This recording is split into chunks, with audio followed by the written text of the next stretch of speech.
Free Fortnite. Good morning, everyone. Welcome to twitch.tv/Ice Cream Uploads. My name is Graham D. How are you all doing? If you didn't hear it then, 11-year-old Bibby was shouting, Free Fortnite! In the build-up. You should have got it, because that's the joy of our new microphone setup. How are we all doing? How's things, Bib? Yeah, it's good, man. It's very, very good. Free Fortnite. I'm in a good mood. What about you? I could tell. Yeah, not too bad. Anyway, if you're in the team, chat, or stream, both of them, nice. If you're in the chat or the stream, please feel free to say hello. Good morning. How are we all doing? Good morning.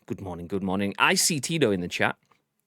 Tito, I see you. Yeah, you see what I do there? Yeah. Morning, gents. Oh, hello, let's go. Up the IQ. Stay frosty. Nice. Return of the Mac. Ish. Let's go. Chucky's there as well. I'm loving the emote spam this morning. I'm going to stop reading the emote spam now because anyone listening on demand thinks that I'm just having some form of seizure, so I will stop that. Joking out. Yeah, exactly. Enix, I'll rate. Quick stop picks as well. Top of the morning, gentlemen. How's things, dude? Morning, shaggers.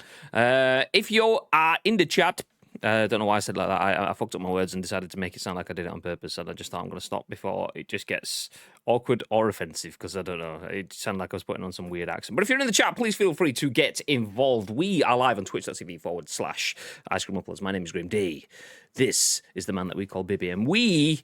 well, kind of, as you guess, because it kind of says it on the stream. I've said it a few times already, and you know, it's in the URL. We are Ice Cream Uploads, and in true ice creamy fashion, this is the scoop, and this is going to be an energy-filled day, because Bibby's just had a big old swig of the Monster Energy drink there. Nice. I mean, it needs must when you can't get any Monster Mousse. Monster Mousse is a reasonable second, so there you go.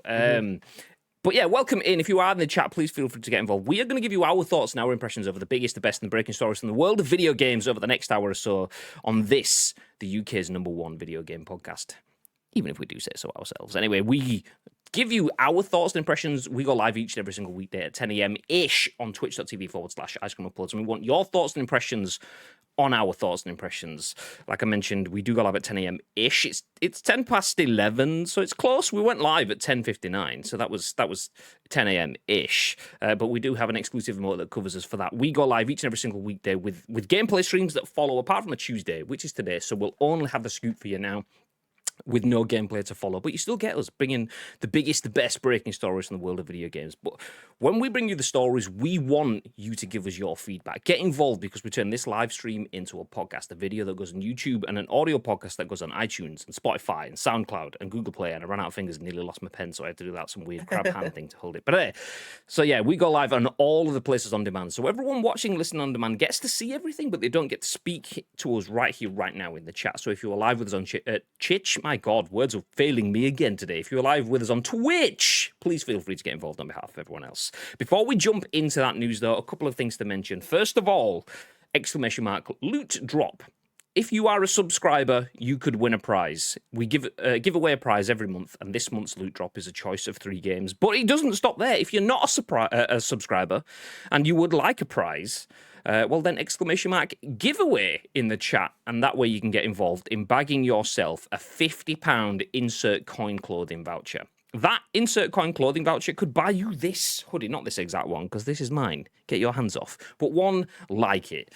So ! Giveaway if you want the information on that. We are running that on social media. You can get involved. All you need is a Twitter account, a Twitch account, a Facebook account, Instagram. You don't need all of them, but the more you have and the more ways that you enter, the more chances that you have of winning. And then finally, ! Insert coin, which is obviously what that giveaway is about. We are giving away a £50 insert coin voucher. And the reason we're doing that, well, there's 2 reasons. We are just about to hit 2,500 followers on Twitch, which is a nice little milestone for us. We've come a long way. 2,500 followers. That's huge. So it's to celebrate that, but it's also to celebrate this. If I can bring the asset on screen for you now. Boop. Hey, look at those guys. Look at those guns. And look, we've got weapons as well. Hey, So, Ice Cream Uploads will be playing PlayerUnknown's Battlegrounds, aka PUBG, on twitch.tv/official insert coin tomorrow night from 6 p.m. We were going to play some games over on the insert coin Twitch. We were thinking about playing, is it just the 2 of us? Is that what it's called?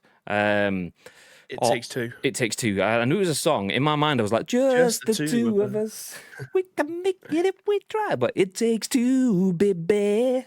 But we're not playing that yet because it's not on EA Play, so we're going to wait and do that later on in the year when it doesn't cost us 50 quid to do so. So nice. But we will be playing some PUBG over on the official Insert Coin Twitch tomorrow night from 6 p.m, so feel free to join us there. If you want all of the links, let me give you some link spam in the chat now. !give away.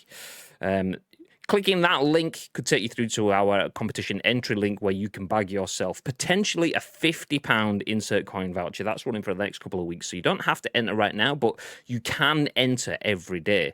So you can do all of the entries now, and then you can just get free entries each and every single weekday, which I would recommend. That is the 700 IQ player, because both of the last people that won our player.gg giveaways both did that. Increase their chances of winning and won. So make sure you do that every day.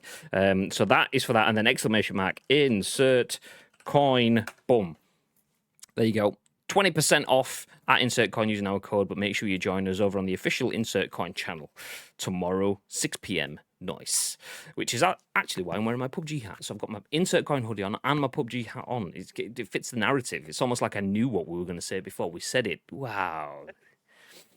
Let's jump into the split screen. I'll read, Pip. Hello. So Good morning. £50 ice cream / insert coin giveaway. Mm-hmm. Just think of all the things that you could do with £50 to spend on insert coin, Pip. There's so much Elder Scrolls stuff you could get. So much. There's so much. The annoying thing is there's so much that I tend to just default to, like the easy stuff. In terms of, I was sat there looking at the Doom stuff. There's a really cool green Doom hoodie, and I was kind of going, okay, I want that. And then I was like, but do I want the Doom stuff? I mean, I got a Streets of Rage t-shirt before, or maybe I'll go for some retro stuff. Actually, do you know what? There's a Last of Us tees. That's pretty cool. That Ellie tee is nice. I've already got the Joel shirt, so do I need that? And then in the end, I just go, fuck it, PlayStation. Let's just go first party and just stop at that, because there's so many different things on there. So yeah, check it out. If you want some insert coin stuff, check it out.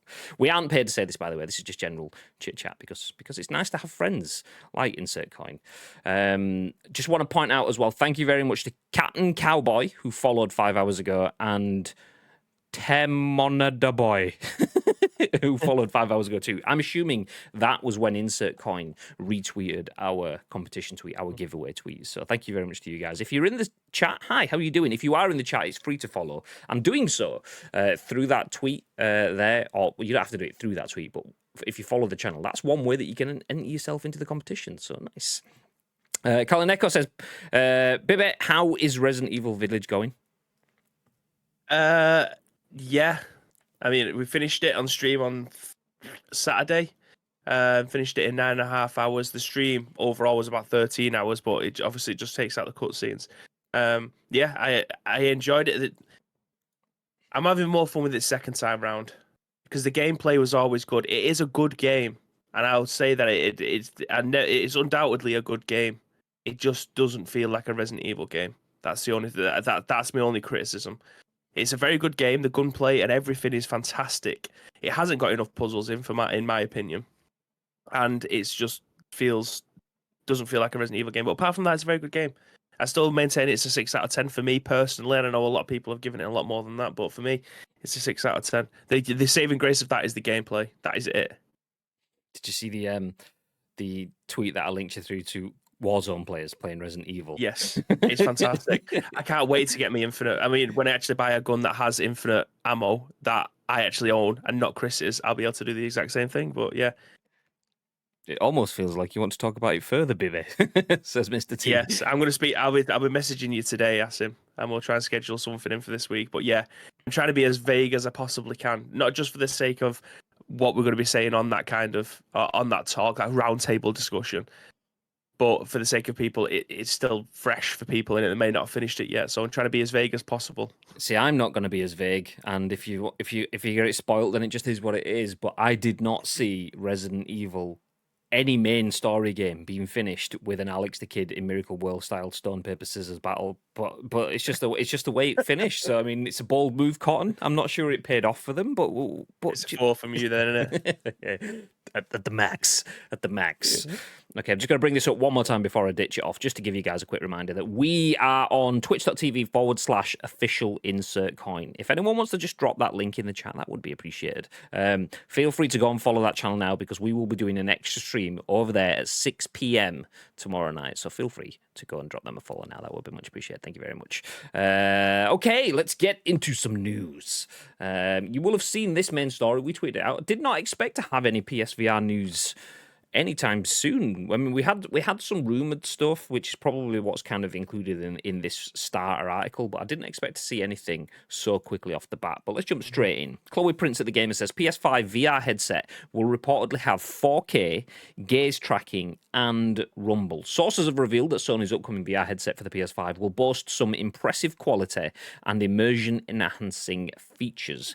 New info has apparently been shared from multiple reputable sources detailing some of the specifics of Sony's planned next-gen VR headset for the PS5, including 4K resolution and rumbly, what a word, rumbly haptic feedback. Well, while the name of the product isn't known yet, Upload VR, I mean, obviously, it sounds like it's part of our industry. No, they're nothing to do with us. I mean, it's nice that they've named themselves after us, but cheers, guys. Upload VR seems confident that we can take this info with a reasonable level of certainty. We do at least know that Sony has already confirmed that they are working on a new VR platform for their next-gen console planned to release sometime in 2022. Sony has already revealed the controllers for their upcoming PS5 VR device. So far, we know they will have analog sticks with finger position sensing, as well as resistive triggers which push back against your fingers when pressed, which is a bit like pulling the string on a bow. If anyone's been here for our previous PS5 conversations, then you know what that meme is. If not, never mind. The latest information to have surfaced paints a pretty nice picture of what we can expect from the PS5 VR system. Here are the major points so far. A resolution of 2000 by 2040 per eye, so 4000 by 2040 pixels altogether, which means around 8.16 million pixels in total. A lens separation adjustment dial, eye tracking capable of foveated rendering, which in essence reduces rendering workload by lowering image quality around one's peripheral vision whilst keeping the central vision image sharper. Direct haptic feedback delivered via a motor in the headset, and a simplified setup and more freedom of movement thanks to the use of onboard cameras that will track the position of the controllers. All of this will no doubt tickle the fancy of any next-gen junkies. It comes with the promise of higher image quality, deeper immersion complete with direct haptic feedback, and foveated rendering, which should make for a much smoother experience in many ways. However, whether or not it'll be enough to push the new device above its many competitors remains to be seen. The PS5 VR headset will also apparently be wired, so for that reason, Facebook's Mark Zuckerberg is rather confident that their own wireless Oculus Quest 2 will still win over more consumers.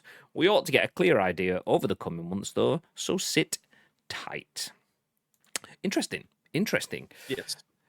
Seems like PS5 VR is going 4K and then some. What are your thoughts, babe?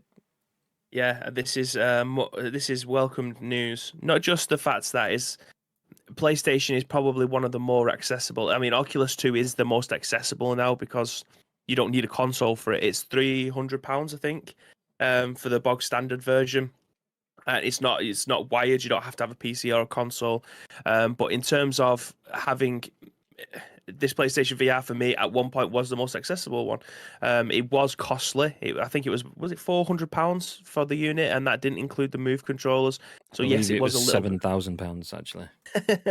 So yeah, it was an expensive peripheral, but for what you got out of it, it was a fantastic piece of kit. This if it is 4K, it probably will be the top end of that price tag. It probably would be up there with the likes of the Valve Index and sorts. Does the Valve Index do 4K? I don't think it does it? Does anybody know? If anyone does know, please feel free to let us know in the chat. Let's say no. I don't think it does. I haven't read up enough of it. But this is amazing. I mean, we're in a new gen world in terms of consoles. and we've got Resident Evil has come out and we've talked about it a lot anyway. But we played Resident Evil 7 in PlayStation VR, Resident Evil 8 in 4K with this new VR headset and the new VR controllers. I think that this would be absolutely amazing. It probably would add the missing elements of horror to it, if I'm being honest. But yeah, I think this is definitely a step in the right. I'm excited to see what kind of games what games can look like in 4K with VR, because the VR stuff for me was a little bit hazy with the PlayStation VR originally. So the fact that it could be 4K out of the gate, I can't wait to see what they can do games wise with this. Let me jump back onto Twitter. There we go. Copy and paste. There is our tweet that we tweeted out when we went live. If everyone can just hit retweet on that, that would be very much appreciated. But the reason I'm sharing that right now is for this. This is just a marketing image from PlayStation that we've adapted into our thumbnail. So that is obviously a T-Rex. You can tell, which is why it was shared on Instagram with the Jurassic Park theme standard. But imagine that. Imagine fucking just sat there in a game, and obviously you'd probably hear a T-Rex coming, but imagine that it's somehow stealthily sneaked up on you. You're in I don't know, a forest, some woodlands somewhere. You're looking around, and you just peek over your shoulder, and then right next to you is a big fucking Tyrannosaurus just there, like fucking absolute shit your pants out. I would love the idea of that. I mean, obviously you've got to be the kind of person that likes to be scared. A lot of people don't. I mean, even Bonsai was saying that he won't play Resident Evil Village. He'd happily watch Bibby play Resident Evil Village, but he wouldn't play Resident Evil Village because he's not a jump scare kind of person. VR just raises the bar potential for jump scares like ridiculously high. So I love the idea of that. I mean, don't get me wrong. It's not just about jump scares though. It's about that immersion. If I'm hunkered down in a building camping in PUBG, because that's how I play, it's not how I play. But if I was hunkered down in a building camping and I can see bullets pinging in over my head through the windows and hitting the wall behind me, just that idea of if you've got a squad outside and they've got you pinned, and it just moments like that would be absolutely incredible. All those sort of like Avengers opening credits scenes where you see someone like legging it through the battlefield and just taking people out left, right, and center. Cap's lobbing his shield over your head. Hulk's like smashing some jeep next to you, kind of thing like that. VR would just make those moments fucking incredible. It'd be imagine when you went to rewind 3 or 4 years ago and you went to the cinema and every film had some really cheesy 3D bit shoehorned into it, where blood splattered at the camera or someone drove through a puddle and it splashed and things like that. Films it was super predictable. It was good at first, but then it became super predictable. PSVR makes that stuff easy at like the base level. So the amount of immersion in those key moments, something I shared on social media earlier, which was actually a post from yesterday from PlayStation UK, was the Jeep scene from Uncharted 4. Incredible game, incredible scene. But that in VR would be fucking ridiculous. So yeah, I'd love to see PSVR going 4K, having like rumbly haptic feedback and so on. It's just, I want that level of immersion, definitely. Yeah. Well, I think one of the best examples that I could possibly think of when it comes to playing VR and a horror game, imagine playing Alien Isolation in 4K. Nope. In VR. And you're like crawling through an air vent, and then you hear the xenomorph like just scurrying towards you, and then nothing, and you can hear it breathing like that. Ed sets off, it's being dashed out the window. I'm building myself a bunker, and I'm never coming out of it. Like that would be far too real. It'll be amazing. See, like even with that thumbnail of the T-Rex, imagine like developers. I've got a pitch for you here. If anyone wants to take me up on it, then feel free. But we'll get Jurassic Park on board. Because we can start off with the, and then it just goes down into just a little box. You don't need to develop a whole world. We're just creating a box, a jungle with shitloads of overhanging leaves. There's a couple of like rough paths in it, but it's all beaten off the beaten track kind of thing. And you just appear in the middle of this thing. and you have to get out. Your mission is getting out, but all you can hear is loads of scuttling and running around past you, rattling the leaves, the occasional velociraptor like screechy kind of thing. Fucking imagine how terrifying that would be. It doesn't even need to be at night. Just velociraptors in the long grass is terrifying enough. So yes, developers, VR guys, I've got you. If you wanna speak, yeah, nice. I love the fact that we mentioned VR, and then the whole chat goes and ends up going like Callie Nico says, "Go to Horny jail." I don't think he's watching. It could be, but a friend of mine, Nathan, we once went into the Trafford Centre and he was buying a new phone. He was like, "Do I get the new iPhone? Do I get the new Samsung? This, that, and the other?" And the woman was like, "Oh, if you get the new Samsung Edge something or other, we'll get you the Samsung Gear VR headset for free." And Nathan just absolutely, I don't know whether he was just, I mean, he's not got much of a filter anyway, bless him, but he just absolutely full on, just balls for all went, "Is that stuff good for porn?" I'm thinking, you're still in fucking O2 in the Trafford Centre. This is awkward. I'm not even having this conversation, and I'm embarrassed for you. Fuck's sake. She was like, I don't know. I can tell you firsthand. Yes, it is. Okay, not touching that phone ever again. I told you, never touch someone's PlayStation 5. Apparently, PlayStation 4 controller or mobile phone. That's all I'm saying. They're the golden rules. Oh, fun times. Let's jump back through the chat. There's been lots of chat. Good morning, everyone. Good morning. Is Rumble the vibrations thing is? It is the vibrations thing is. That is a technical term there that you've used there, Kalineko. Good morning. Any State of Decay today says ads, to which Gary says, "No, it's Tuesday. Get the fuck out of here." He didn't say to get the fuck out of here, but that's what he meant. You know what Gary's like. Sorry, ads. We'll try to stop him. How do pirates learn to sail their boats? They use VR. Who said that? Ads, do you want to ban him now or shall I do it? Get out. Kick. Oh, so bad it's cute. Good morning, ads. Tito with the red card. That's what you like to see. That E-har emote is perfect. Red card. I would find it better that there should be a VR with cable and Bluetooth because the cable could get damaged. Oh, without cable and Bluetooth. I mean, that's what Mark Zuckerberg. So this article that we went through was talking about Mark Zuckerberg because obviously he's Facebook owner, and they have the Oculus Quest 2, which is a wires-free offering. So you don't have to plug it in. You've not got like a Matrix level wire sticking out the back of your head like you're Neo. You've just woken up in a tub kind of thing. That's it. No plug and play. It's just play, which is definitely the better option. The only issue is, I mean, when you're talking about next level gaming experiences, where can you see yourself playing that for now? Is that on Facebook or is that on PlayStation? And that's I think that's the issue. We've seen that just because you're a massive name in the world of online content and online technology, Google, doesn't necessarily mean that your revolutionary product is going to be the one that's successful. Quite a lot of times in the past, it's been proven that the better product has lost out to better positioned product that is inferior. I mean, I may be wrong with this example, but VHS, a lot of you probably won't even know what they are, but they were little video cassettes, not before DVDs.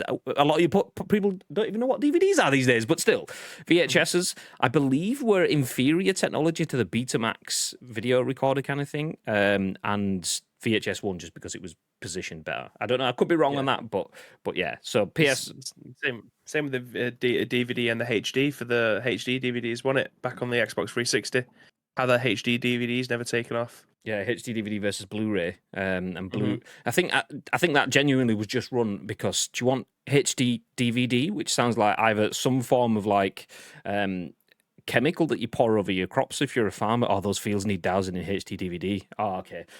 Or do you want Blu-ray, which sounds, how cool does that sound? Blu-ray versus a collection of letters. Yeah, give me a Blu-ray, mate.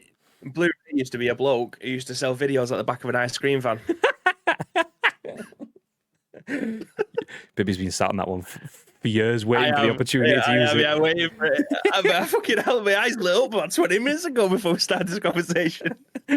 Just fucking, if he doesn't mention Blu-ray, keep pointing him towards it. Just mention HD DVD. That's got to be the hook. We'll get him there. Oh, let me take this off my whiteboard. Blu-ray's loving life. Hey. Anyway, moving on. It won't be 4K unless they drop the quality and the games need to run at 120 hertz so it doesn't create bad motion sickness. I mean, that's the thing.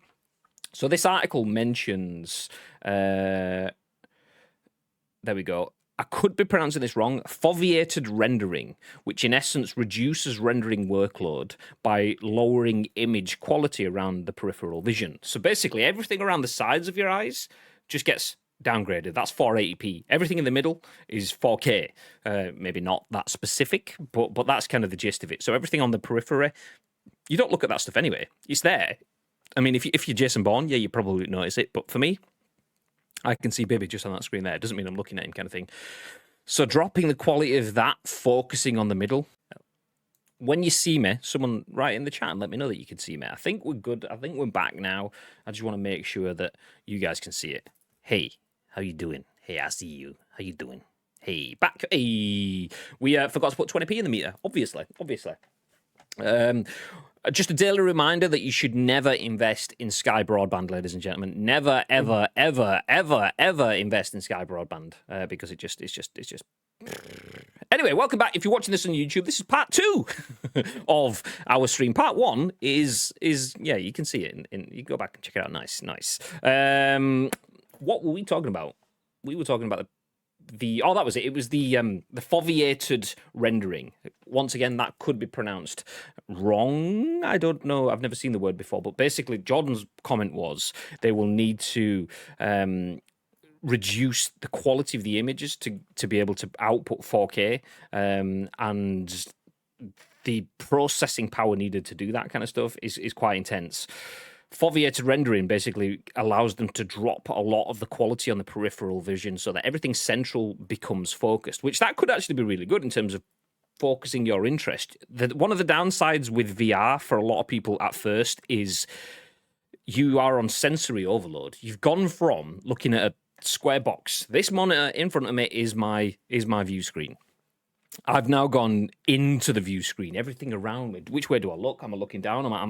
But having that foveated rendering could help with that. On the flip side, that foveated rendering, taking things out of your peripheral vision, could have impacts on motion sickness. A lot of people have motion sickness from VR anyway, or just gameplay in general. That's FPS or first-person perspective, FPP.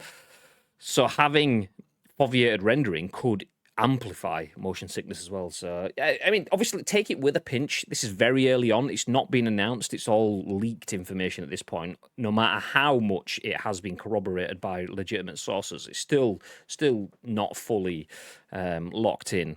And until someone's tried it, yeah, best to hold off. But let's jump back up. Carry on with the comments. Also, Sony, that's £999, please. I mean, that's the thing. For 4K, you're basically buying a wearable TV. That's what you're buying. If you were buying a top spec 4K TV, how much would you be spending on that? And that's where we are, because most people will be comfortable with the fact that if they're buying a reasonable spec TV, not top spec, but reasonable spec, you're probably spending more on your TV than you are on your console. I mean, it's not always the case. You can get TVs that are cheaper than consoles. You can get reasonable specs, particularly if they're in sales and things like that. But usually your TV will cost more than your console.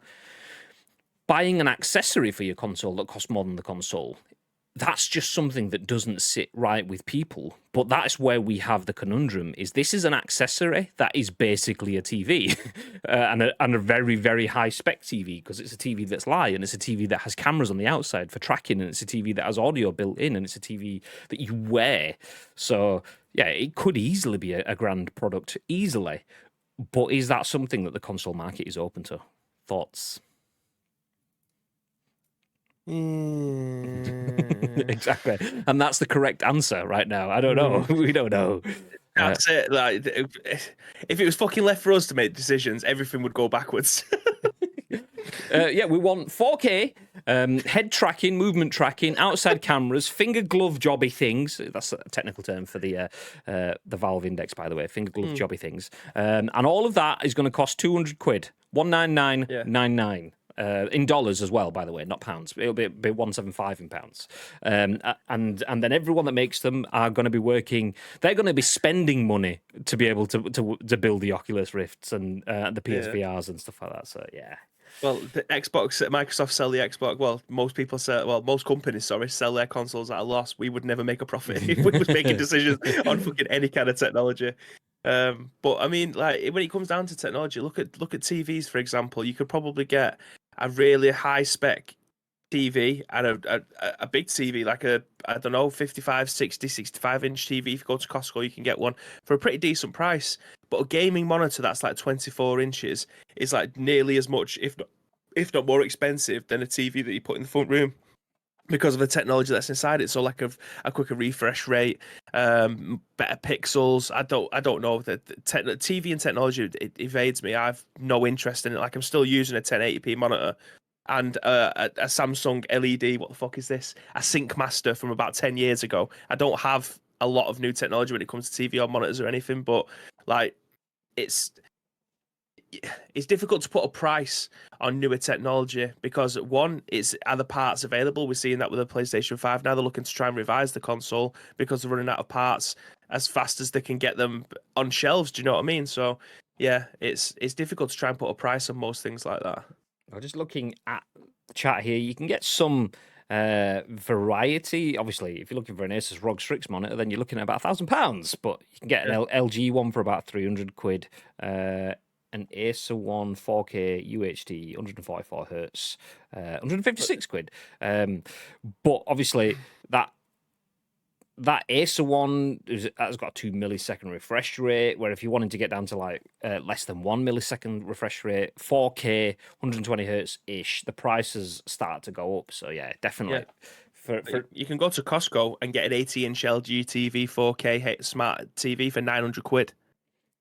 But then you want to get a 24-inch, like say Asus Rock monitor that does 4K and a 1 millisecond refresh rate, and you're looking at like £1,000. It's ridiculous. Yeah, I've got really good monitors here, but they don't have 4K because, I mean, at that point of buying these, I would have had to get a remortgage to get. I mean, they've got 244 hertz, so I went for hertz over resolution, 1080p, only 24-inch screen, so I don't need 4K or 8K for a 24-inch screen really. Anyway, and if I'm outputting my to a stream, I'm going to be outputting 10p as well, 1080p, so it kind of works in that sort of sense. That's the only thing that I'm lacking. I don't have a 4K TV in the house anywhere, and I also don't have one for my PlayStation 5. So I'm still not getting the best out of my console, despite me having a PlayStation 5 or a graphics card that I could put out for 4K. I'm literally still using a 1080p monitor. So I'm robbing myself of prettier graphics and better resolutions and things like that. But I'm happy with that. Like, it doesn't interest me, like you say. We stream and stuff like that. We can't output it in 4K. We can probably do it on YouTube, but a lot of our content doesn't go on there gameplay wise. It's mostly just our talk shows. So I'm not overly asked about it at the moment. And there's not too much there to be overly worried about either at the moment. I mean, I've played Spider-Man and I've started Miles Morales, and I've played those on the TV because I can get 4K UHD, fully make use of the ray tracing and so on, and it does look exceptional. You can see it, but even still, if I was playing that on a 1080 on a 24-inch screen, you notice less because there's less. Your eyes just don't pick up the intricacies of it. It would still look very nice. Don't get me wrong, but for me, hertz is enough. But anyway, that's a separate rabbit hole that we're walking down. I just want to jump back to this comment in the chat because this is pretty important. Jordan says, to be fair, I bought a Quest 2 last week and played Population 1, then played VR Chat and got wanked off by a hot dog. What? I don't know. And then I would just... And then his next comment is, Resi 7 on PSVR is one of the best experiences I've had. The fact that he just transitions effortlessly from being wanked off by a hot dog into Resi 7. Nice. Okay, so I was going to Google then what Population 1 is, but I don't think I'll bother now. Just leave it alone. Is it incognito window? Is that what I want to go into first? Back to my raptor idea. David says, a raptor rustling the bushes. Clever girl. Yeah, exactly. That's the whole point. That point of that dude getting eaten by the raptors. That's the VR game that I want making.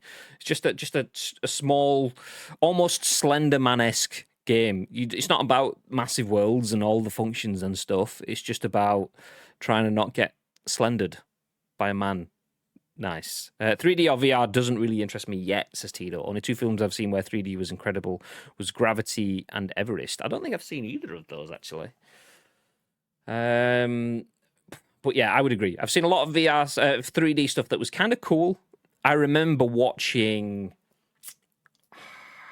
I clearly don't remember watching. It might have been something like Step Up or something like. I think it was like Step Up 2 or 3, the one where they're dancing in the rain and someone kind of flicks water off. That's what's in my head. But I remember watching whatever the reference I'm going to mention. It was in the cinema, but I don't think I watched that in the cinema.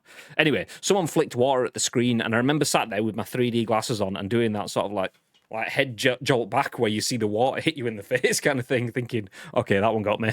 Just looking around the cinema thinking, I hope nobody saw that, but then looking at everyone else thinking, oh, they've just done the exact same thing as me, I'm okay. We're all just sat there like, nobody mentioned it, this is fine, carry on.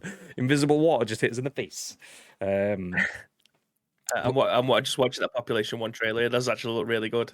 Any erogenous hot dogs? There is not actually. It looks like, I don't want to say PUBG, but the graphics of Fortnite, it looks like both of those kind of smashed together. It looks pretty good. I may have just lost my pen. I'm back. I will check that one out. Carrying on through the chat so we can catch up. Does VR porn count? I've tried that, says Tito, which is where we got Kelly and Echoes go to Horny Jail comment. We're catching up. Jurassic Park theme then. That sounded like the Antiques Roadshow. I mean, same thing. Literally the same music. Listen to one and listen to the other. Exactly the... okay, I don't know. There is a dedicated Oculus Quest game for Jurassic Park. Is there really? Is it just the Velociraptor pen though? Because if it isn't, then are they even trying? We'll be buying the new PSVR and a fleshlight at the same time, I bet. Yep, Tito, that's it. That's how you get him involved. Just give him a torch. That's a bit meaty. To be fair, if you've been to a conference or event, you know someone has touched the controllers with sticky fingers. Yeah. A bit was better. It was close to capable to support broadcast quality 720p. That's why the TV stations stuck with it.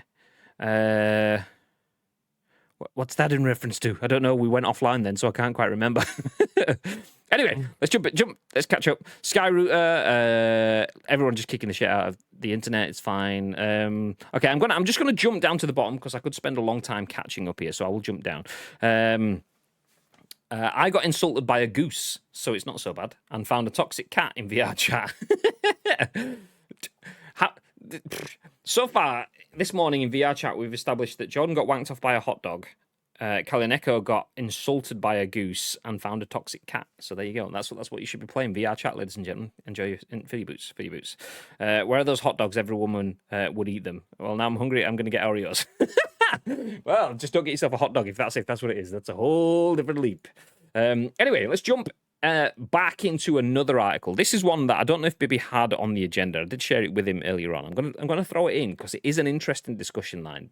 I know a few people in this chat stream or have been interested in streaming, or know other people that stream. So this is just the next step in Twitch's DMCA strike stuff that started a few weeks back. So this is written by Timothy Geigner at Tech Dirt. Welcome to the stream. First time I think Tech Dirt have been featured on the show. But this says, Twitch takes steps to make it even easier to issue DMCA strikes against streamers. So if you've been following along with us, the past several months haven't gone great for streaming platform Twitch. It all started with Twitch's decision to simply nuke a bunch of streamer content as a result of a massive influx of DMCA notices it received.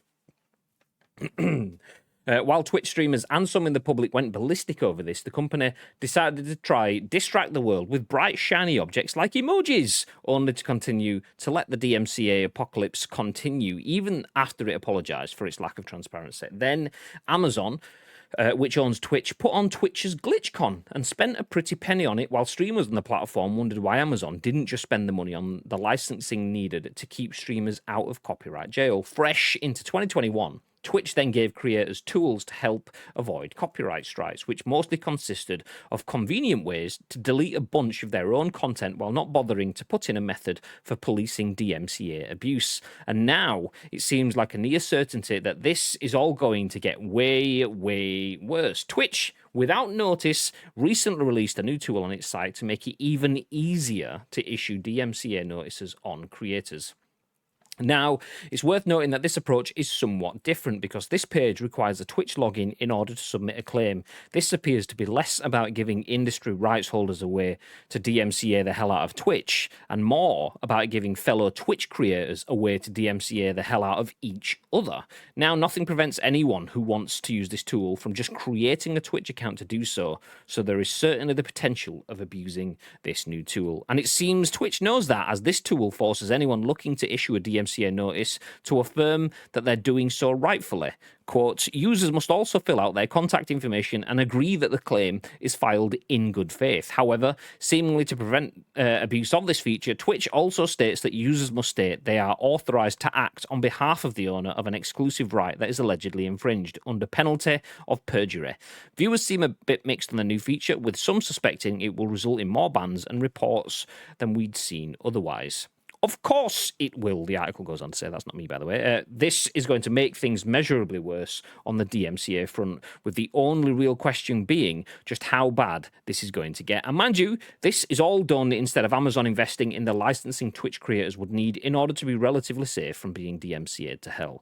Now we can argue all day long whether our dumb copyright culture has ballooned into a scenario where all these licenses and all of this enforcement of copyright is really silly and counterproductive for all involved. I'm way into that discussion, but given the current reality, Amazon is simply not doing right by Twitch's most valuable asset, its creative community. Interesting. So a new DMCA, what do we call it? Avenue. So a new avenue has been created to issue DMCA strikes. You do not need to be the copyright holder of a piece of content. You just need to have a Twitch account, which everyone talking in this chat has. So you guys can now issue DMCA strikes. Crazy? Madness? Genius? What are we thinking? What are your thoughts, babe? This feels dumb. It's I know that's kind of straight to the point, but just say what you really feel. Don't I always? So for the last 12 months, a lot of people for at least 6 of those 12 months have not been playing. I mean, we're one of them. We haven't been playing copyright music on our channel. We haven't got a copyright strike or anything against it because we stopped doing it when everyone was getting caught out. So kind of nipped it in the bud. But DMCA has been rife on a lot of people's channels who've been getting copyright strikes from clips from 3 or 4 years ago. So it's kind of people had to wipe their entire clip history of memories. Like 4 years is a long time when it comes to streaming. The amount of games that come out, the amount of times that you're like I've moved house, my room has completely changed in the last 12 months. So their environment of how they stream, and it's just nice to look back at those kind of things. But people have had to lose that because of the DMC strikes from companies that own the rights to the music. So you're telling me now that people who don't like your content can just put a ton of strikes against your channel to try and bring it down because, one, they might be jealous of what it is that you're producing. Two, they might not like you because you've had beef with them previously. Or people just do it for shits and giggles. So you're giving people the option to be able to do that now. It doesn't sit right with me, and I think it's a stupid fucking idea. Completely agree. I completely agree. It's a shame that, like, the article mentions a few things in there which kind of... That was my Slack, by the way, that made a noise. Let me just go in and mute that. I won't mute them all. I'll just do that one. So yeah, the article kind of mentions some good points on paper, which you can then pick apart a little bit. So it says, while Twitch streamers... There you go. Then Amazon, which owns Twitch, put on Twitch's GlitchCon and spent a pretty penny on it while streamers on the platform wondered why Amazon didn't just spend that money on the licensing needed to keep streamers out of copyright jail. That seems like almost like a mic drop comment, but that's a little bit different. I will give them the benefit of the doubt there. Twitch's GlitchCon is a way to give back to the community and will be a marketing budget. It will be a separate budget assigned to a separate team, as opposed to, say, the software development or I don't know which department it falls in. It could be development, it could be legal or whatever. The DMCA stuff is not necessarily an outward marketing / community perspective. So I get the comment in there of why bother with GlitchCon. Yeehaw! It's just something I say. There you go. Thank you. But thank you very much for the Prime. Hey, what a guy. What a guy. Morning, lads. Yeehaw, a couple of things. First of all, are you in the Discord? If you're not, you're a sub. Make sure you're in the Discord because you can get yourself entered into a giveaway to win yourself a free game on the first Monday of next month. Also, now you're a sub as well, you get an extra 10 entries into our exclamation mark giveaway. So do it. Do it. Don't miss out on your free entries. Yeah. I appreciate the Prime. If anyone else has a Prime that you just want to get rid of, throw it at us. We'll take it off you. We'll safely dispose of it to government standards, mate. To government standards. RJKs. Anyway, so yeah, I mean, this article saying get rid of GlitchCon and spend it on the DMCA stuff, that's easy to say in a COVID world. And if you're not a streamer or you're not heavily invested in streaming culture and you're not going to go to any of the conventions and stuff, get rid of GlitchCon because it doesn't bother me. I'm not interested. Okay, that's easy to say. But a shitload of people were massively invested in the idea of GlitchCon. So getting rid of that and replacing that with better DMCA, I don't believe that's fine. For me, I understand the logic, and it would matter more to me to have better DMCA stuff as a Twitch partner. I have quite a bit to lose if we get copyright strikes. So I would like the cover, but GlitchCon is something that I don't feel it's right to take away from those people to put into it. That said, we're not talking like this is a company that doesn't have much money. Amazon is Jeff Bezos the richest man in the world still, or did he get taken over by Elon Musk? I mean, it doesn't matter. He's up there, richest people in the world. So if anyone can afford to put on GlitchCon and invest into DMCA stuff, Amazon can do it.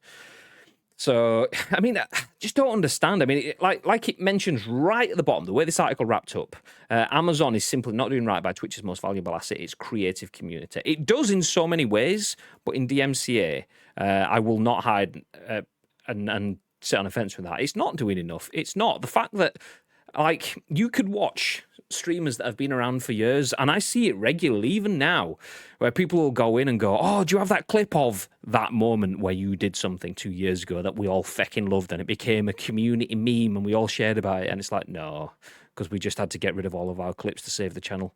I mean, there was nothing in that content that was DMCA-able, but it just got hit in the DMCA apocalypse kind of thing, and it's just like, that's such a shame. So many shared memories. That's Twitch's equivalent of the destruction of the libraries of, was it Libraries of Babylon? I don't know. Whatever clearly I'm not up on my history, but there was a big famous library that got trashed. That's Twitch's equivalent of trashing libraries. Getting rid of clips is just, yeah, it's not great. Amazon definitely have the funding, the backing, and the technical ability. I mean, they're making AAA games.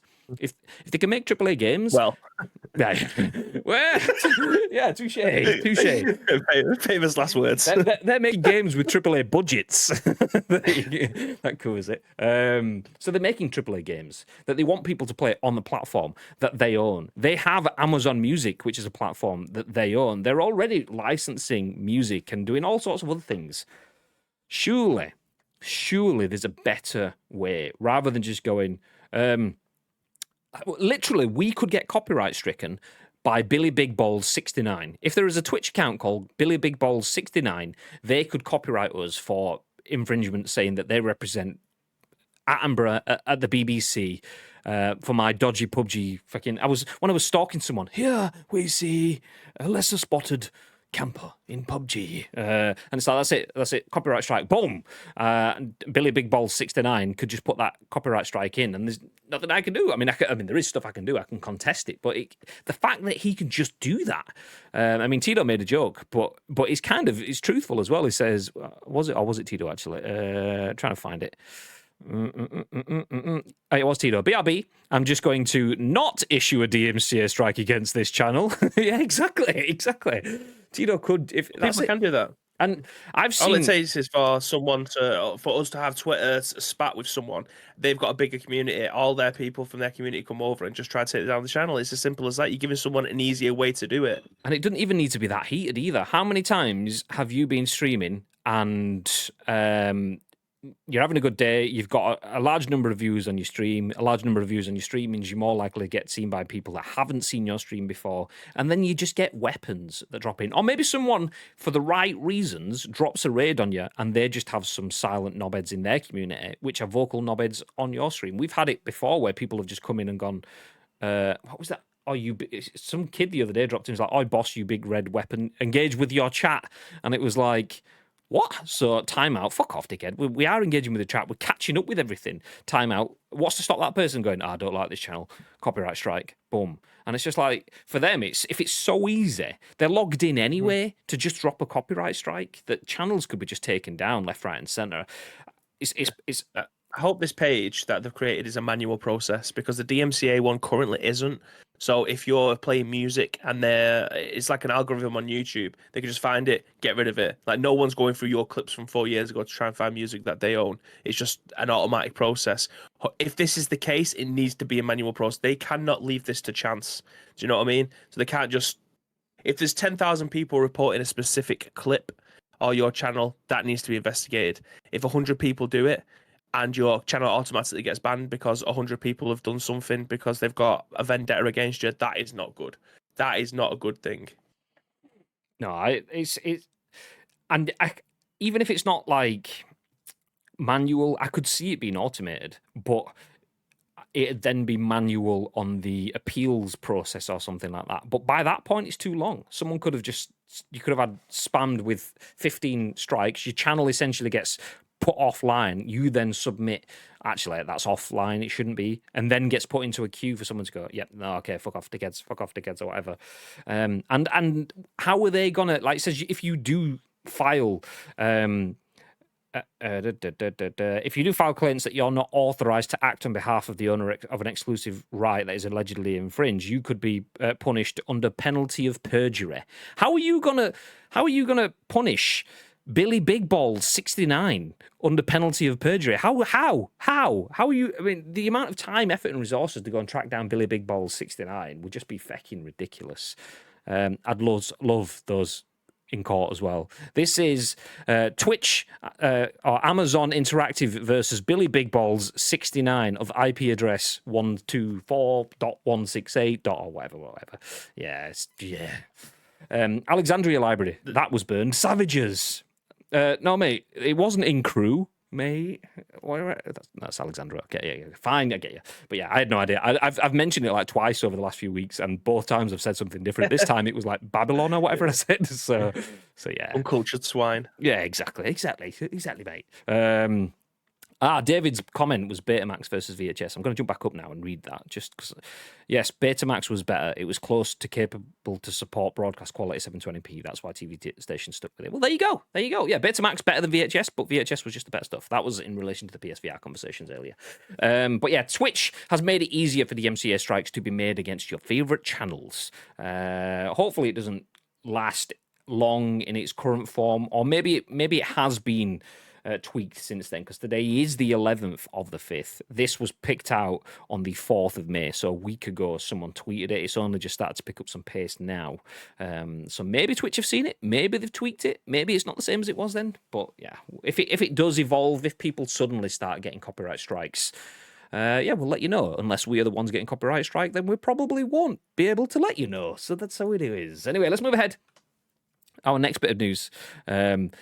Usually I would say, Bib, are you excited for... And then I'd say Battlefield, and Bibby would go, yeah, I am actually. Because we know he's excited for Battlefield. We've said it a few times, so I'm not going to ask if Bib's excited for Battlefield, because he is.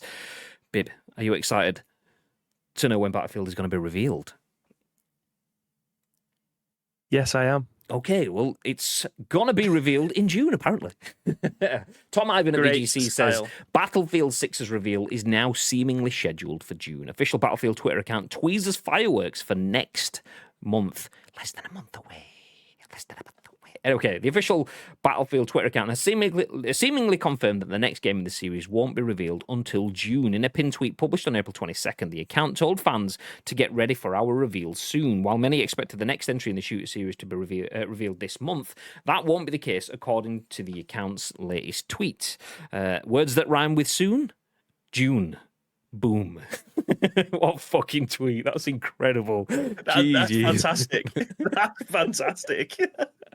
Wonderful, wonderful. GamesBeat reporter Jeff Grubb claimed last week to have heard the new Battlefield's reveal had been pushed from early May to later this month or early June. DICE also published an update on its Battlefield 6 progress in late April, claiming it has the biggest ever series development team and telling fans to expect a reveal soon. I know everyone is wanting more detail about what's to come for Battlefield this year, and I promise we have, capitals, a lot to show you in the coming months, wrote General Manager Oscar Gabrielson. Quote, our friends at Criterion and DICE LA are working with us on our shared vision for the game, while the team in Gothenburg is taking technology to the next level. Together, we are creating a jaw-dropping experience for you to enjoy later in 2021. Gabrielson also said the new Battlefield game is currently in playtesting, which entails polishing, balancing, and making the best possible Battlefield game we can. He said, I can tell you it's a bold step. It has everything we love about Battlefield and takes all of it. Do you know, I'm going to fast forward past that a little bit, just to the next line there. It has been suggested that Battlefield 6 will be available via Xbox Game Pass at launch. While unconfirmed, the Xbox Twitter account was quick to respond to Monday's news of June's expected reveal. So let's jump back up to the previous tweet. Words that rhyme with soon? June. Boom. To which Xbox replied, room to make on our hard drive. And then Battlefield spoon together in that room. Oh, fucking hell. It's just loving on Twitter. Okay, we'll stop there. But the gist of it is Battlefield 6, the reveal, will be happening soon. In June. Boom. Make room soon. For a spoon. Noon. You get what I'm saying. Excited, babe? Yes, I am. Obviously we've worked with Westy is like one of the biggest Battlefield content creators there is. So I'm keeping a close eye on whatever he tweets, and I fully agree with him in regards to this. Battlefield seemingly has been leaked over like the last month or so. With people already setting expectations and demanding to hear more, whereas EA have just kind of gone, do you know what, do what you want with all that shit. That's probably stuff from about 6 months ago. So you carry on doing that stuff, and then when we come to show our stuff, we'll do it. They just stayed radio silent until obviously we got the news like this. So I love the fact that EA and Battlefield are kind of doing their own thing, just forgetting about what people are bickering elsewhere. We're just going, fuck them guys. We'll give you something as and when we're ready to do. That's fantastic. I love that kind of PR because they're not caving in. They're not rushing something out the door because they feel like it's on fire because of what people are saying. Just do it in your own time, and I'm fairly certain people will be happy. I cannot wait to see more of this. Can I see this being a day one on Games Pass? I can't for this game. Maybe it will, maybe it won't, but I personally can't see it.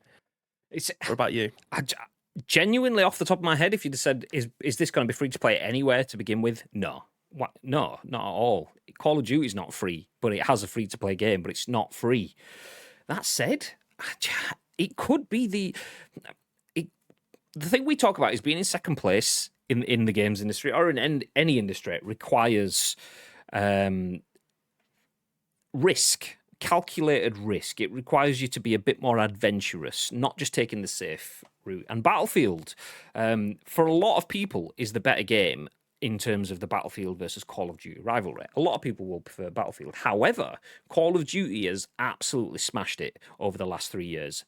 Whether you like it or not, it's absolutely killed it. Battlefield hasn't.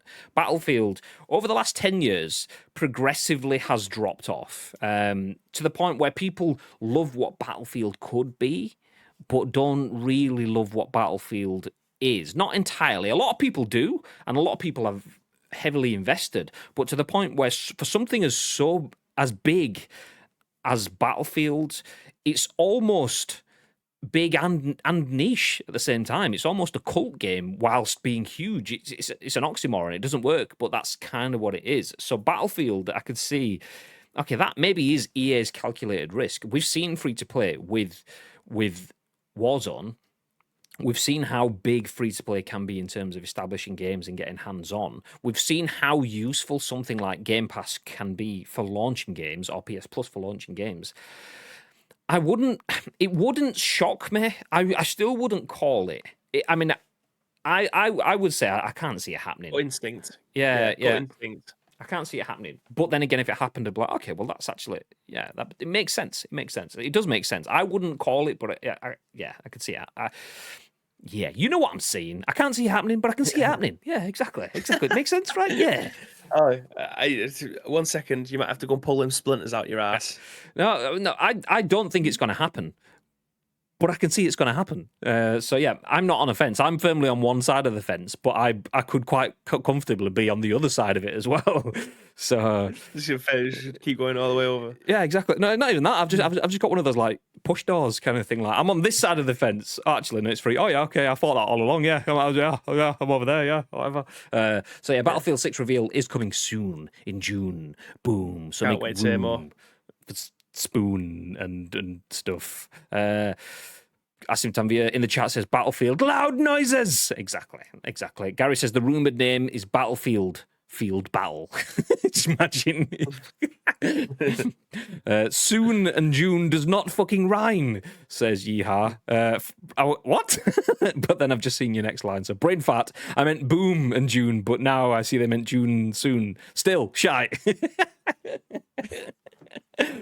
So someone check on Yeehaw. I think he's You all right, love? Just combusted. You all right, love?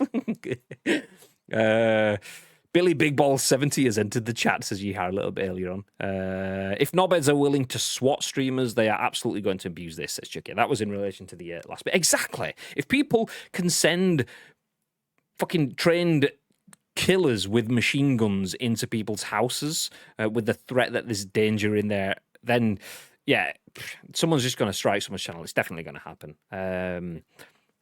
But yeah, Xbox making mad moves, so wouldn't surprise me. Plus, Battlefield always has marketing rights with Xbox. I mean, that does make sense. I mean, so I will happily, and it's very likely that I'm going to be proven wrong if this is to go by. I don't think it will happen, but I still think it's very likely that it could.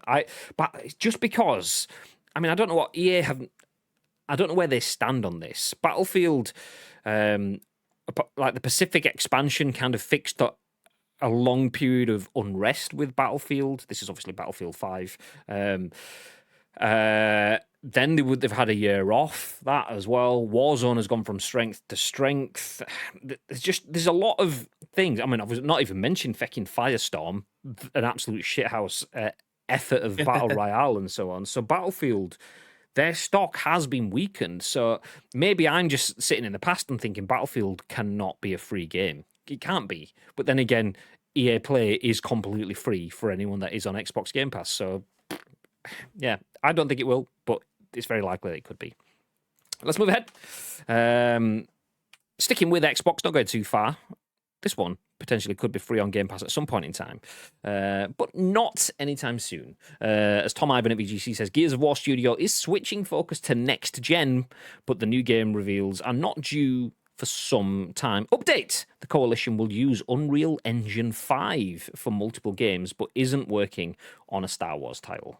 Gears of War Studio, the Coalition has confirmed it is preparing to shift its focus to next-gen development using Epic's Unreal Engine 5. Fucking exciting times. However, the studio said it isn't planning to announce any new games in the near future, seemingly ruling out E3 and Gamescom reveals for its next projects. The Coalition will continue to support Gears 5 through Operation 7 and 8, each of which will have 2 drops including new characters, maps, and special events, and will also provide store updates featuring, quote, exciting new content as well as featured playlists through the end of 2021. As we look to future games, we're excited to start shifting our resources to next-gen development using Unreal Engine 5, the studio said on Monday. Quote, Gears of War has always been at the front of Unreal Engine development as a breakout 720p title for Xbox 360 through last year's 120 FPS multiplayer update for Xbox Series X and S, and we're excited to continue that tradition by developing on UE5 for multiple new projects in the coming years. Excuse me, shifting to a new engine is a big undertaking, so we want to be clear that we will not be announcing any new projects or titles for some time. It added, thanks again to all our fans. We're eager to get to work and show you that what we're working on when the time is right. Updates following the announcement, a Gears of War senior community manager going by the Reddit name TC_Kilo denied rumours the Coalition is working on a Star Wars game. Just to clarify, regarding the Star Wars thing, they wrote, we are not working on any such title. We have nothing else to announce at this time. I didn't even realise there was a groundswell of people saying that the Coalition were working on a Star Wars title. I thought they were firmly on Gears of War, so that changes nothing for me, but confirmed that the Coalition, the studio behind Gears of War, is now focusing on Unreal Engine 5. If anyone doesn't know what that is, it's the next engine from Unreal. It kind of makes sense. It's not 4, it's 5, but it's got some groundbreaking technology in there. Not only the lobbies and the crossplays and all of that sort of stuff, but we covered it last year, maybe this time last year. The use of Lumen, the new light technology, and Nanite, the ground and texture technology, which looks incredible. Add to that the what was it called? The Unreal MetaHuman stuff, the like ridiculously realistic facial mapping technology. Unreal Engine 5 has some amazing MetaHuman. Yeah, that's the one. Yeah, MetaHuman. So Unreal has some amazing technology within it. It's nice to see it starting to work out into video games. We knew it was coming. We knew that some people have been working with it for a while, but I think this is the first time I've seen a major studio confirming that they're working with it. What are your thoughts, babe? Yeah, yeah. I know the. I'm trying to get. Yeah, Justin Timberlake. Dirty pop. Oh god, I just sat him off. I'm sick and tired of hearing all these people talk about what's. Okay, I'm gonna stop. But deal with this pop life, and when is it going? Okay, I'm definitely stop now. I hope Danielle's not in a meeting. They'll be like, "Is he fucking at it again?" It won't be the first time. But no, in terms of yeah, like you say, the first time that Coalition have come out and any kind of publisher developer come out and say ones that we're not working on this kind of thing at the moment. It's nice to know, but we know it's going to be happening at some point. Unreal Engine 5, we've seen what some games can look like using it already. The MetaHuman stuff, which we did have access to, I've tried to use it, but the models that are in the game at the moment, it isn't. You know, when they said like you can have up to 4 million different kinds of facial animations and hair and textures, at the moment there's like 4. So you can't change anything really with the models. Or at least a month ago when I tried to use it, when I had access to it, it didn't have that much to move. But there's a lot more people out there that are more capable than I am creating stuff. So yeah, it's interesting. The E3 thing, I kind of want to say that that's blatantly obvious that we weren't going to see much from it, but at the same time, I think, are we going to see something at Gamescom instead? Well, it did mention in the article that we're probably not going to see it at E3 or Gamescom, but that's just E3's too soon. Yeah. I mean, Gamescom isn't. Gamescom, in the marketing sense, it's only a few months after. And the Coalition didn't proactively say that they wouldn't be at E3, and they didn't proactively say that they wouldn't be at Gamescom. They just said that you won't be seeing anything from us in the near future, or whatever their wording was. That was the ilk of what they were saying. But if smokescreen, if things suddenly start moving along, then maybe Gamescom could actually be opening night live, and then we've got one final surprise for you, says Jeff Keighley at the end of the show, and then lights go down, suddenly green haze, Marcus Phoenix just kind of arises, built like a brick shithouse, the Coal Train, and then Hammer of Dawn, and then God, he runs across the stage screaming like, it's like, babe, you're not even supposed to be in fucking Cologne, babe, what are you doing there, get out, and then the show ends. That's it. Nice. Do you know, you don't even need to watch. It doesn't even have to be a 5-minute conversation. It doesn't even need to be a 5-minute trailer though, does it? Just a simple, like, a quick, just one thing that we want to share this with you. World premiere. Yeah. And then it kind of goes to a black screen, and then you just see like a shimmer of light across the COG logo kind of thingy, and then it just comes back to Jeff Keighley in the studio. We can announce that Gears 5 is a game that came out already, but Gears 6 Yes, it is what I meant to say. And then, yeah, that kind of thing. You can see that happening. World premiere. It doesn't have to be extensive, does it? It just needs to be, I don't know, 20 seconds of someone jumping over a wall and then ducking behind it and then blasting whatever it is that's coming for them out the way. 20 seconds it could potentially be. It doesn't have, it's when they say they're ruling out anything at E3 and Gamescom, that's probably like a 10-minute segment, including behind the scenes developers and publisher and someone from, I don't know, Microsoft talking about what Gears of War means to them. Any of that shit.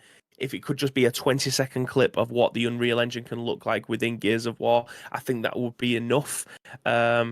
But still, it's good for them to come out now and say that they're potentially not going to be there, even though that they didn't really say that. It was the article that led us to believe that. Anything can change between now, E3 and Gamescom. There's a long time there. Yeah, no, I agree. I mean, I can still not see it not being there. For the last comment from Jordan, I hope they do that with Master Chief and Infinite. Series cannot wait.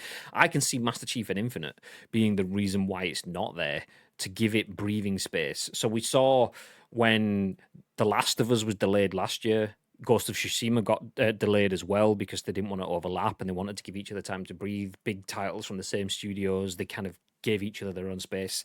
I can see Halo being the headline property, and as a result of that, that's giving whether that gives the Gears of War team the space they need to make more time to put into Gears of War, or whether it just gives them enforced space that they didn't necessarily need, but they could use to do a lot more content. If we don't see Gears of War, I could see Halo being a big part of that.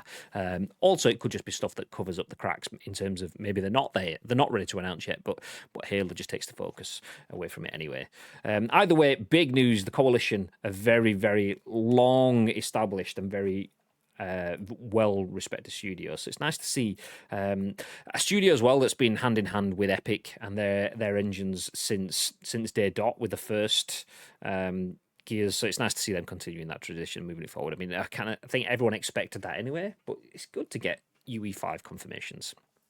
Kevlar, good morning, Kevlar. How's things, dude? He says Firestorm was good fun. Just a shame it lasted for all of 5 minutes. No, it was in that sort of sense.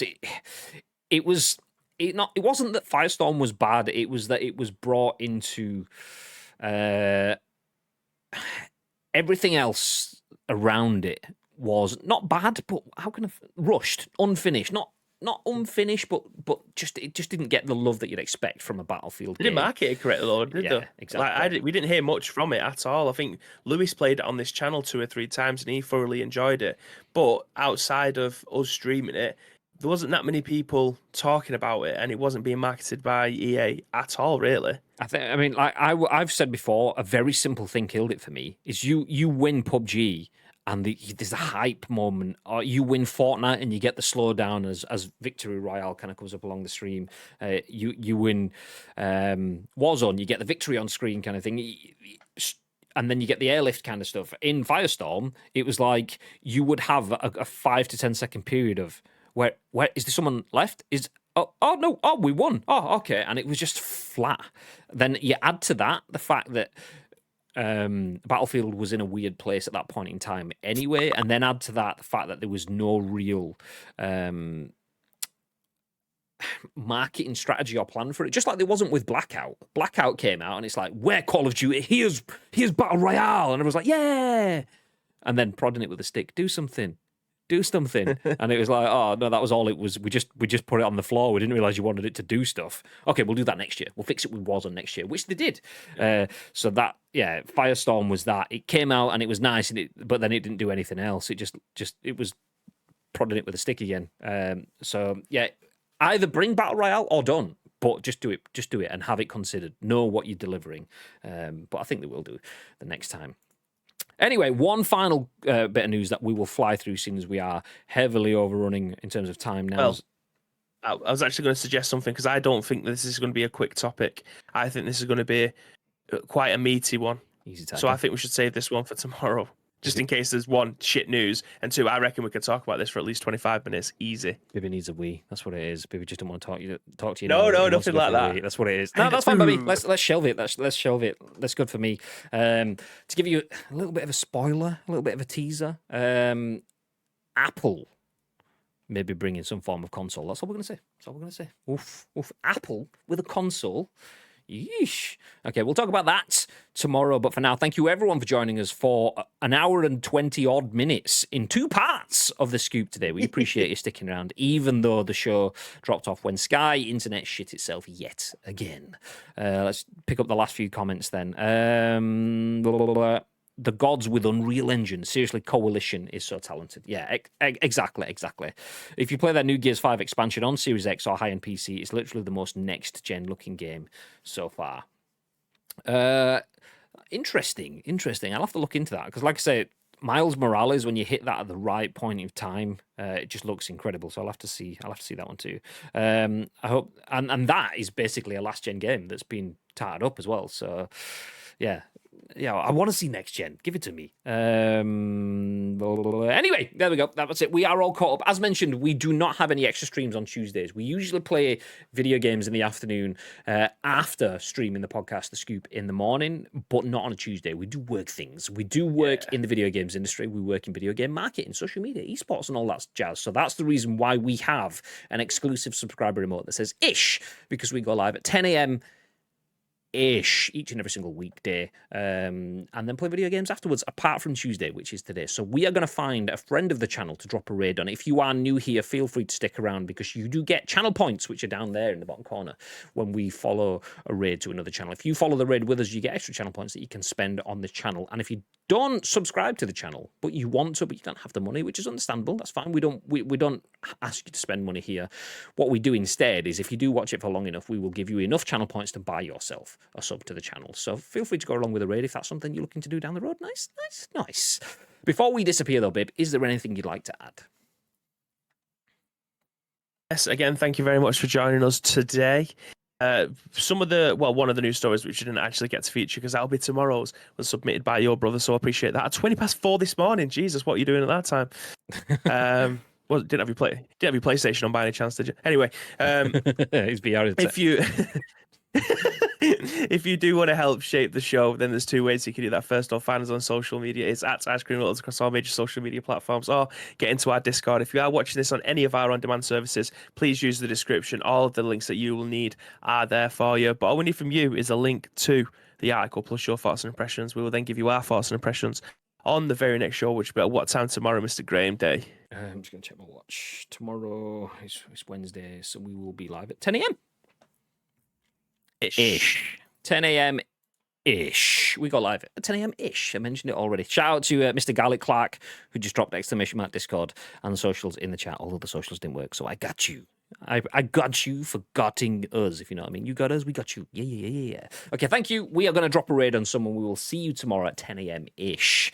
Until then, have yourselves a fantastic day and stay frosty. Stay frosty.